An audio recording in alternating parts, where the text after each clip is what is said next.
to show you guys today how I styled the St. Patrick's Day Shamrock table runner because this turned out so cute. First of all, I laid this runner right down the center of my dining room table and it fit perfectly. It's 13 by 72 inches, which is honestly the sweet spot for most dining room tables because it's long enough to look full and styled, but it's not awkward or bunchy. So I paired this with rustic wood chargers, green plates, gold candlesticks, and some simple St. Patrick's Day accents. And look at this setup. It instantly gives festive farmhouse vibes without looking cheesy. What I really like about this runner is the design.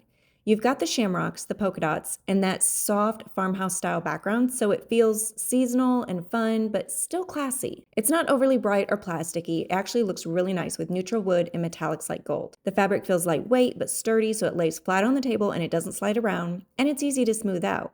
No fighting wrinkles for 20 minutes, which we loved. I also love that this works for more than just a dining table. You could totally use this on a buffet table, coffee bar, entryway table, kitchen island, party table, even outside for a covered patio setup.